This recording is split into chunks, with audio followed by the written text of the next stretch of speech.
Welcome, everyone. My name is Julia Toothaker, and I am the career coach and strategist behind Ride the Tide Collective, the podcast.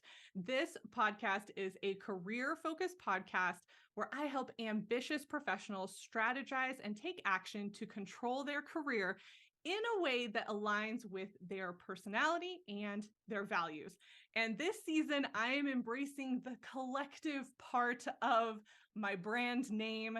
And I've invited various coaches and experts on to talk about topics that impact career development and career decision making. And my guest today is Kay Burnham, and I am so excited for her topic. We are going to be talking about stress management and mindfulness, and I am thrilled for this topic. And we'll talk about that in just a second. I want to give an intro for her because her background is so wonderful. She spent over 20 years working in leadership roles in the live entertainment industry before transitioning to owning her own business at Perceiving Possibilities. She is a mindful leadership and well-being coach, and she uses her decades of experience as a successful people-first leader, lessons learned as a mindfulness practitioner and teacher, and her education background in psychology and business administration to empower other leaders to care for their well-being, thank you, and develop their self-awareness so they can create healthy, positive working environments for their staff. I mean, Kay, this is right along and aligning with what I do with my clients. Thank you so much for being here. I'm so excited to have this conversation today. Oh, I'm excited to be here and share this. My journey was fraught with, lots of stuff that showed me why this was so important in your career. And I discovered that it was a part that was really neglected by a lot of people that came into focus during the pandemic, right? All of a sudden, there was this, oh my gosh, everything's upside down. I experienced that several years before the pandemic, and it put me on this path to correcting what is so easy for us to do. Yes. Okay. I love that you shared that because you and I actually have similar journeys. So I started this also a couple years before the pandemic. My listeners know my parents actually passed away, and I had my child in a really short period of time, which changed my entire perspective on life and work and all of that. And then I left the workforce and immediately realized how burnt out I was and how stressed I was all the time. And it led to so much learning about myself and my habits and what I was doing and the environments that I was in, what I was subjecting myself to. So hearing you say that, I'm like, oh my gosh, I think we had the same experience when we were in those full-time corporate-like careers, you know? Absolutely. And I mean, what I was doing was not life or death, right? I was working in live entertainment. Now, if you're familiar with what's been going on with Taylor Swift and that kind of ticketing stuff, Yes. That was the world I lived in. I specifically worked in live entertainment ticketing. And guest services and frontline customer service for over 30 years. Wow.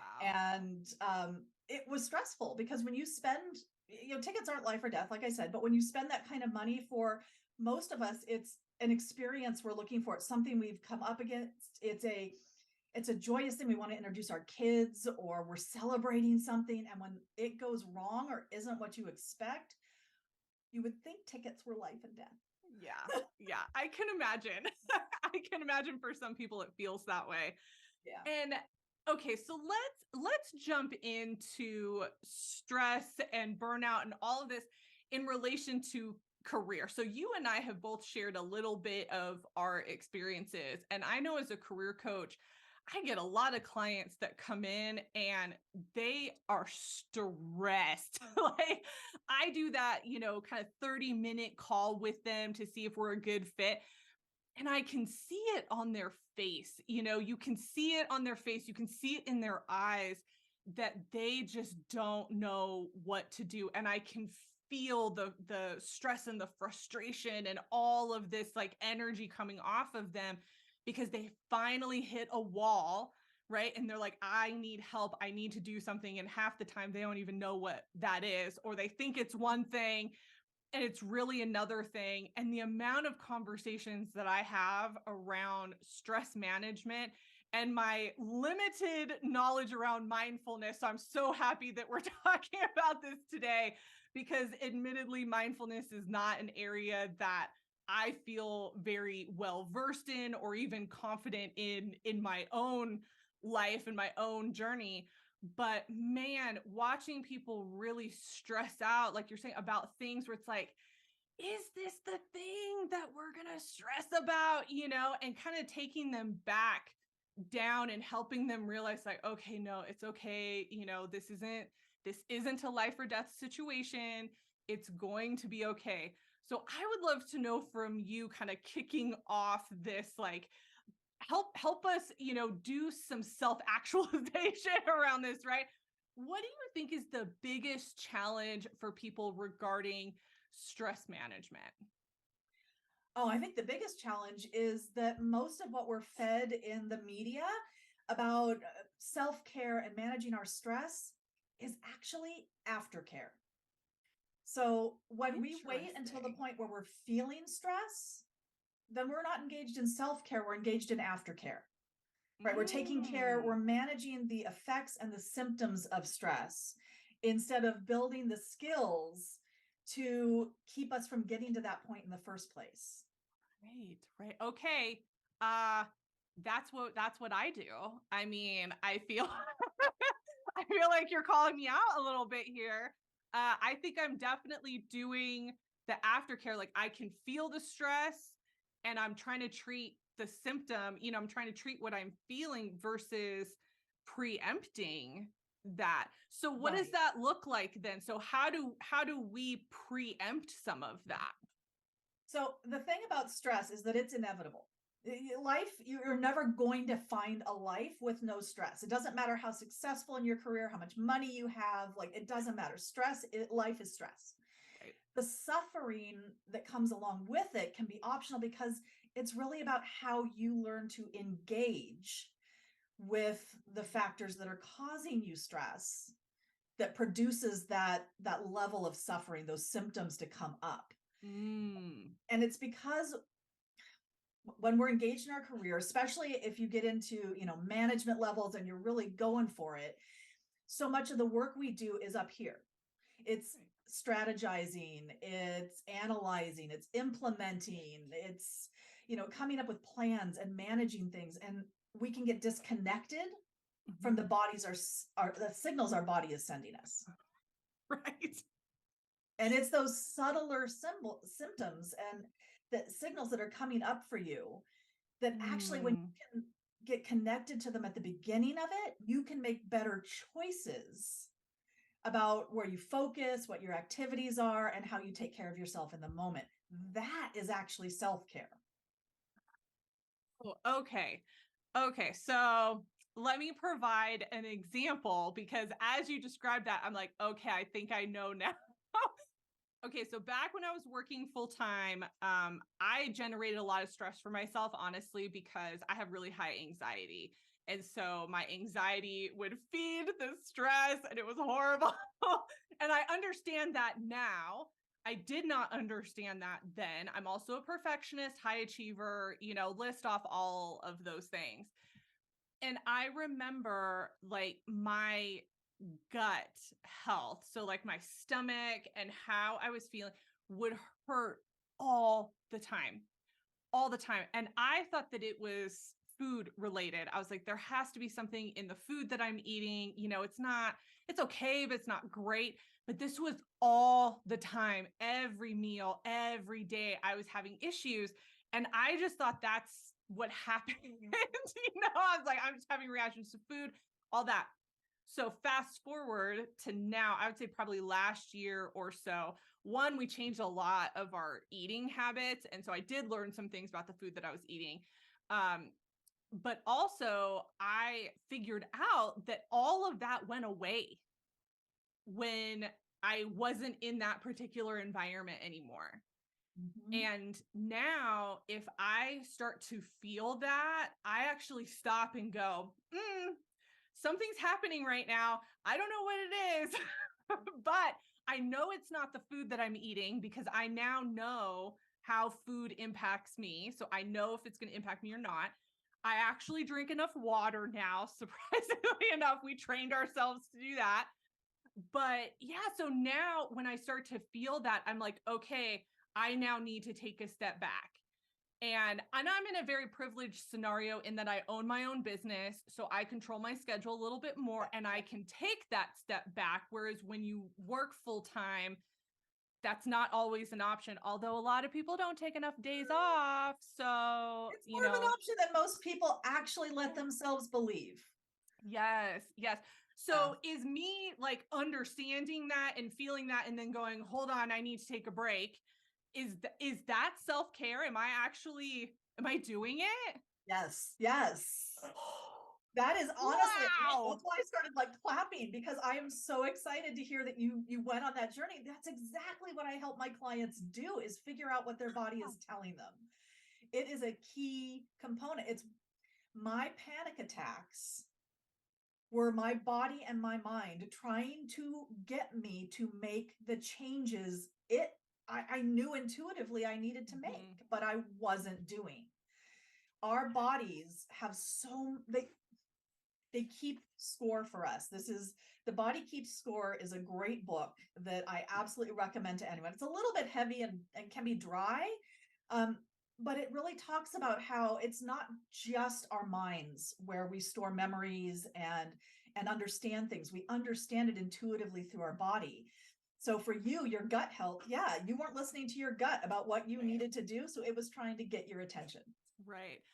It was the eye twitch that actually did it in the end for me. I know my anxious high achievers will relate to that. Yeah, it was. And now if I get an eye twitch, it's another indication. I'm like, what's going on? Why am I stressed out? Where is it coming from? Self awareness, as I have discovered through my personal journey and then now through the research I'm currently working with, uh, is it is the key to life. It's the key to living the life you want, having the career you actually want. Because part of my Mhm. journey was when I got to the VP level and all of these things started happening, I had the realization I wasn't on a career path I actually wanted. I Mhm. was following a career path that like society had told me this is how this is supposed to look, right? Yes. Yes.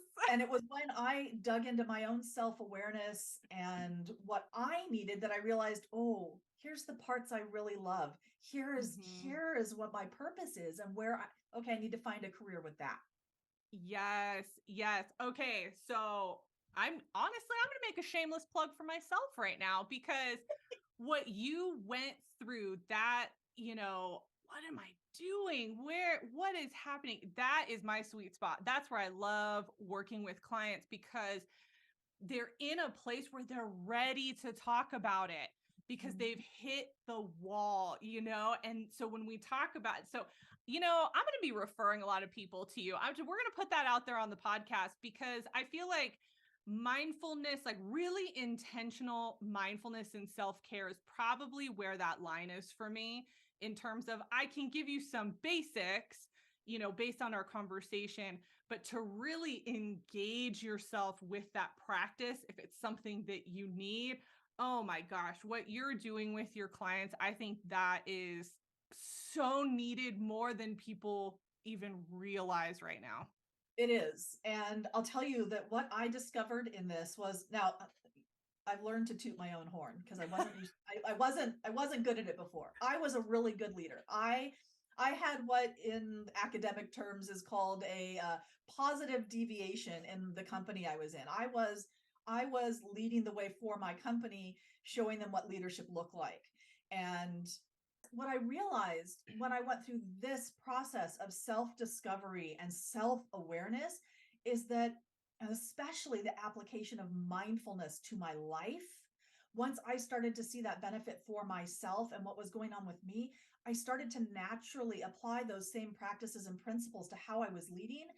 And my leadership just naturally started to grow. It wasn't like I sat down and said, okay, I'm going to learn the skill of this and started learning it by learning who I was.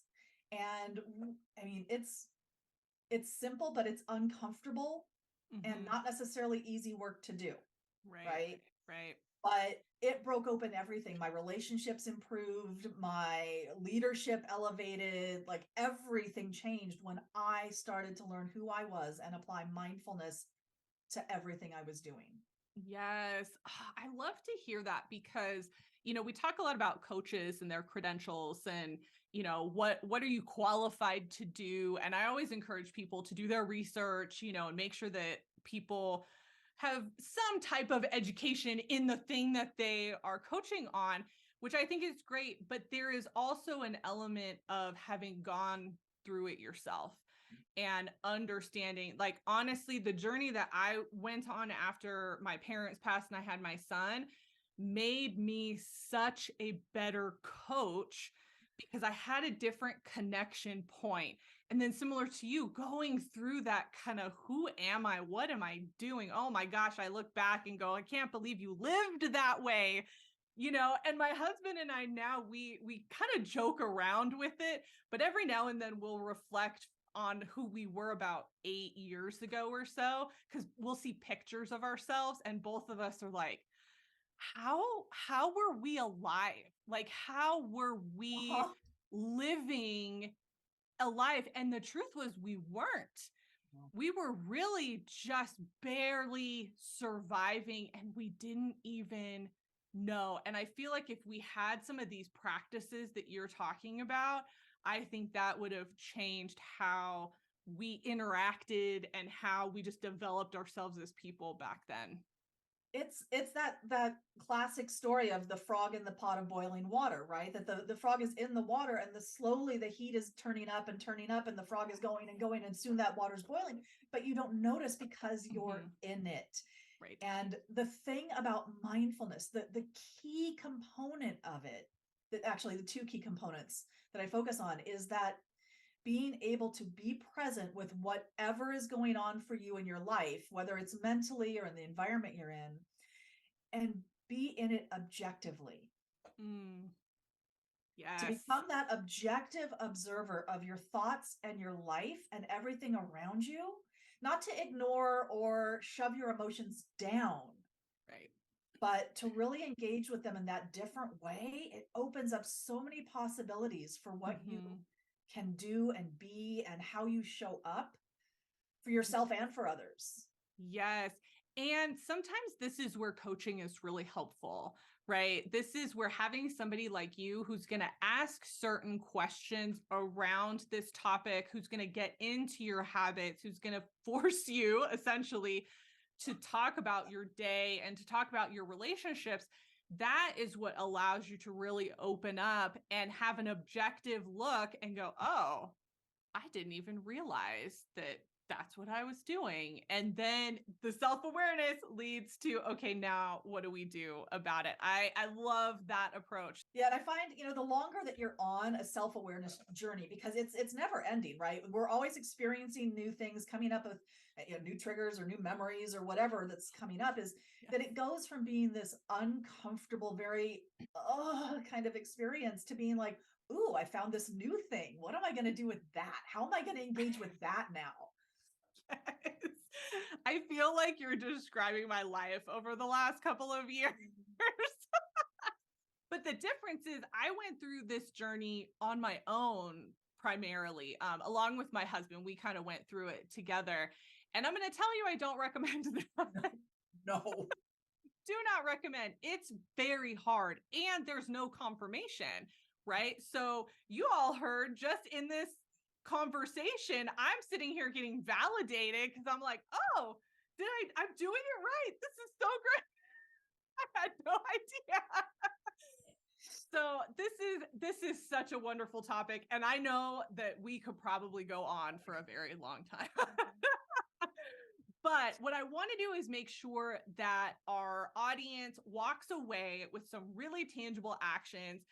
Fans of the show know that I am super action oriented, and I always want you to walk away with something that you can really try to implement or reflect on yourself. So we've talked about a couple of different things, but if you had to wrap up a couple of actions that our audience should be doing, what would you say to them? Okay, so I'm going to give your audience my number one tip for trying to get started in this stress management, and that is breathing. And I'll tell you, because of the stress I went through, I actually used to keep a post-it note on my laptop or my computer screen that said, just breathe, or remember to breathe. But one of the easiest things to do, because I find time is a big factor for people when it comes to trying to start doing kind of mindfulness work, is you can do it in 1 minute. And I challenge anyone to tell me they don't have 1 minute in their day to try this, right? Okay. And we don't have time to go through the whole thing now. So I'm just going to give your listeners the instructions, which is you're going to sit down and you're going to grab a timer. So you grab your phone and set a timer for just 1 minute. When you start the timer, you're going to start deep breathing. So you're going to take a full deep inhale and a full exhale, and you're going to count your breath. And you're just going to do that. That's all you're going to do. Focus on your breath and count each deep breath until your timer goes off. The number you have is the number of deep breaths you can take in 1 minute. It will feel a lot longer. I promise you, it will be right around 1 minute. You can do this anytime. And what this does is help reset your nervous system. So there's science behind this, in that when we take those deep breaths, we're obviously not running. We're obviously not in a panic. We're obviously not doing anything that requires that kind of fight or flight response. Right. And it tells our nervous system to calm down. It immediately gives it that signal, and you will start to feel it. So the number one thing, if you're experiencing stress symptoms, breathe. Okay. Okay. I have two things that I want to add to that.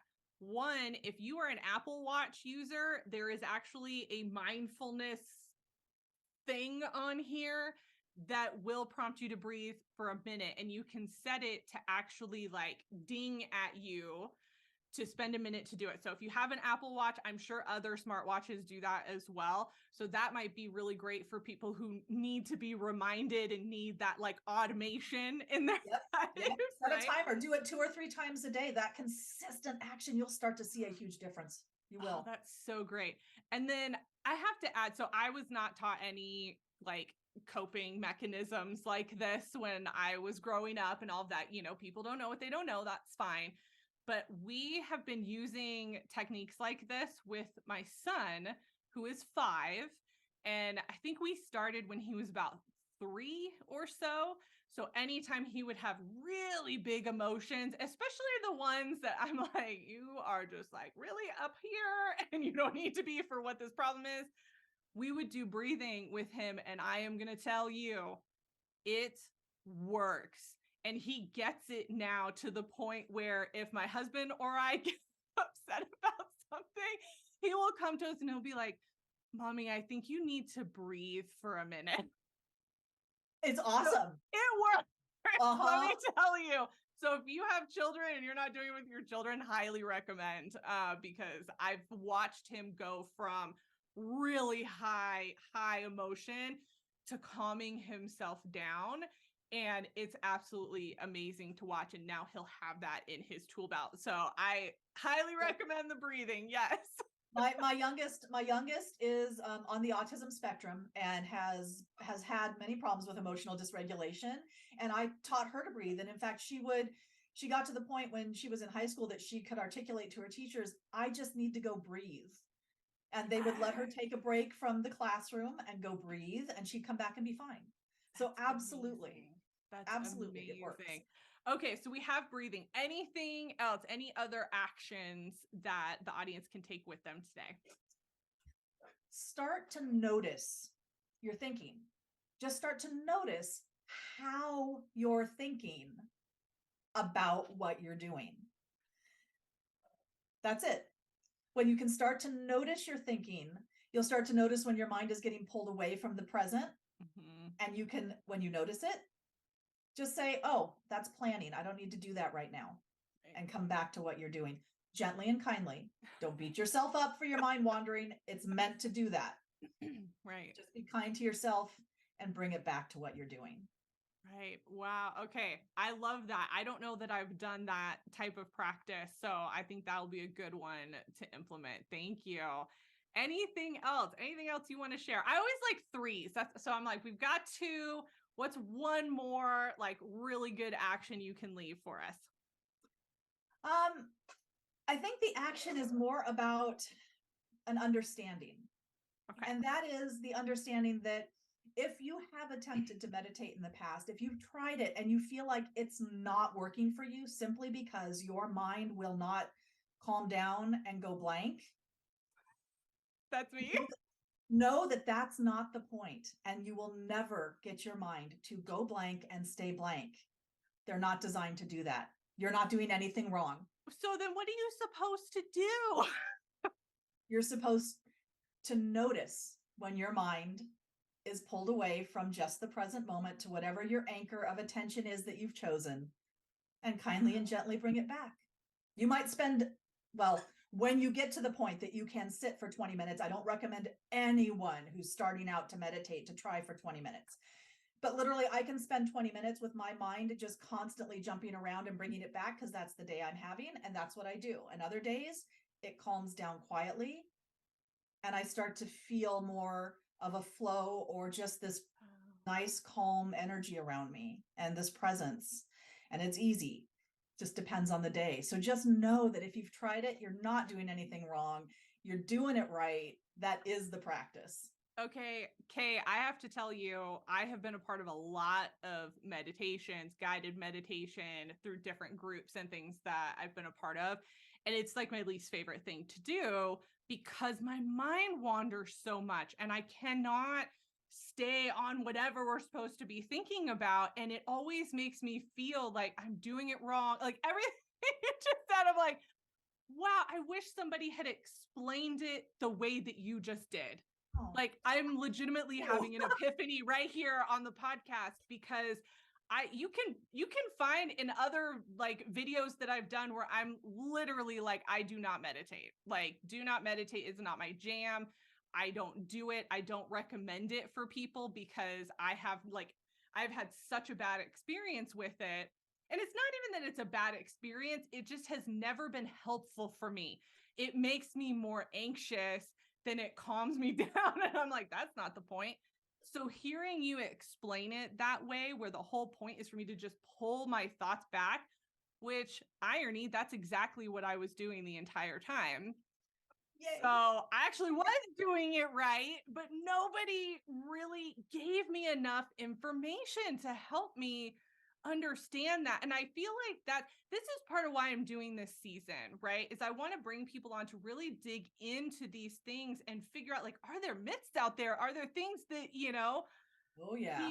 we have these preconceived notions. I know I have a lot of those. Mindfulness is one of the big ones, and so I'm so glad that you came on today because I feel like for a lot of people who are similar to me, which honestly is a lot of my clients and a lot of people who come to me, I think this is such a great understanding of what it's supposed to be and what it's supposed to do. Hey, this is so great. I'm so happy that I had you on. Oh my gosh. I'm so glad we connected. Yes. Okay. So I want you to share kind of where people can find you and all of that.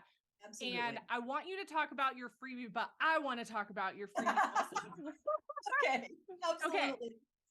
So there is going to be a link in the blog post for this episode that's going to have a freebie that Kay is offering, and it's a calendar for mindfulness practices.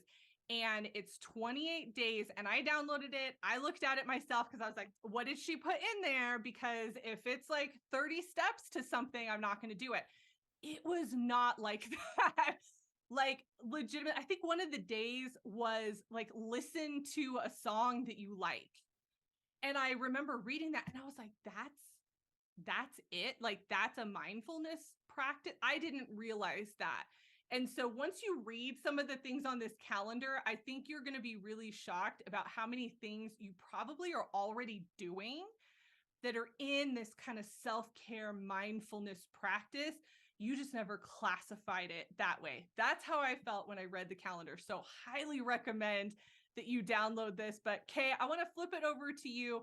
Let people know where they can find you, how they can work with you. What do you want to leave us with? Absolutely. I'm pretty much on every social media channel that you can find.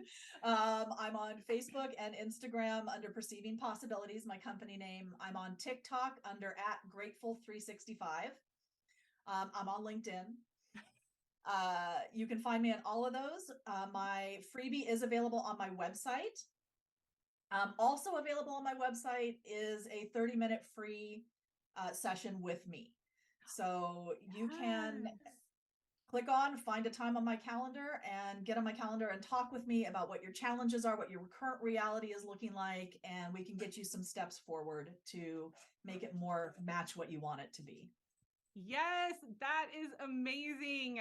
Kay, thank you so much. This was such a wonderful episode. I'm so glad that you were able to join me and talk about this. I think that this is going to shed some light on mindfulness and self-care and stress for a lot of people. So I really appreciate you taking the time. Oh, I'm very grateful that you had me on. Thank you very much. Thank you.